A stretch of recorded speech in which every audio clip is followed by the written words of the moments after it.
Assalamualaikum warahmatullahi wabarakatuh. Alhamdulillah wassalatu wassalamu ala Rasulillah wa ala alihi wa sahbihi wa man wala. Alhamdulillah warga Unimas, pelajar-pelajar yang dikasihi Allah sekalian. Bersama dengan saya Mujahid Alwi dalam Ramadan with Saikon. InsyaAllah tajuk kita pada hari ini adalah Ramadan tak serong tu.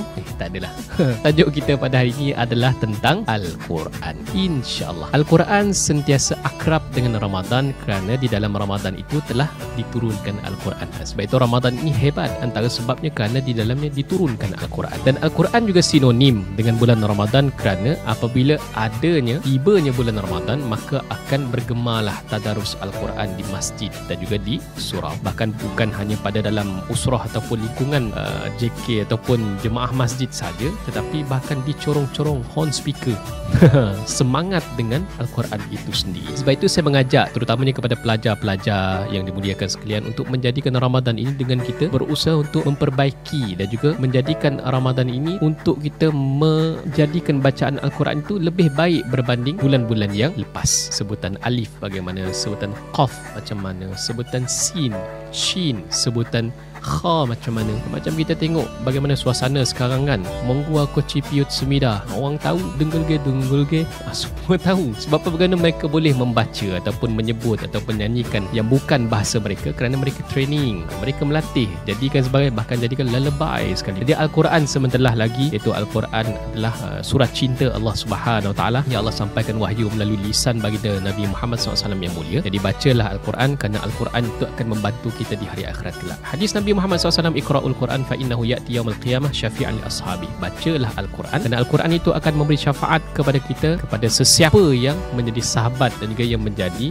akrab dengannya ketika berada di atas dunia ini. Subhanallah. Nabi dah bagi tahu dah, lam aqulu alif lam mim harfun. Alif lam mim bukan satu huruf, alif satu huruf, lam satu huruf, mim satu huruf. 30 darjat, paling kurang 10 darjat. Tambah lagi dalam bulan Ramadan, Allah menjanjikan dalam mafhum hadisnya, pahala itu berlipat kali ganda. Subhanallah. Di dunia Allah dah balas dengan ganjaran yang baik, ganjaran yang hebat. Mereka yang memuliakan Al-Quran matinya dengan husnul khatimah. Tambah lagi apabila di hari akhirat kelak, Al-Quran akan memberi syafaat kepada mereka. Dia berusahalah. Ada yang nak khatam Al-Quran, silakan. Ada yang nak bagi tahu, dia kata saya nak baca Al-Quran fokus dengan tajwid, silakan. Ada yang nak habiskan 30 juzuk, satu juzuk satu hari pun boleh, silakan. Odoch kan, satu juzuk satu hari, silakan. One day one juzuk.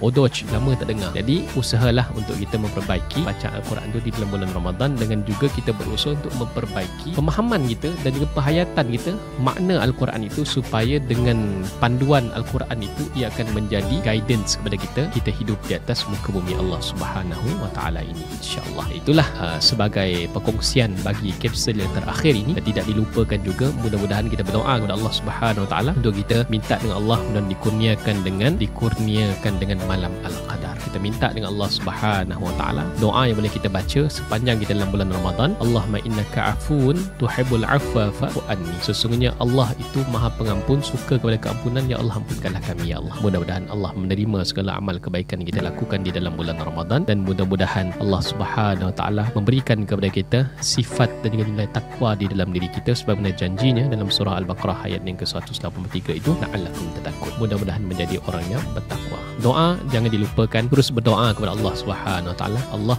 anjurkan kepada kita di dalam Al-Quran supaya memperbanyakkan doa kepada Allah Subhanahu Wa Taala. Wa iza salaka ibadi anni fa inni qarib ujibu da'watad da'i iza da'an falyastajibu li wal yu'minu bi la'allahum yarshudun. Minta dengan Allah Subhanahu Wa Taala, mudah-mudahan Allah menerima segala apa yang kita hajatkan, insya-Allah. Bersua lagi kita dalam tahun hadapan, insya-Allah. Dan terima kasih kerana sudi mendengar Ramadan with Saikon. Mudah-mudahan bermanfaat untuk semua warga Unimas, pelajar-pelajar dan masyarakat di sekitarnya. Saya mohon maaf dan juga saya mengundur diri, Mujahid Alwi dari Saikon Unimas. Wassalamualaikum warahmatullahi wabarakatuh.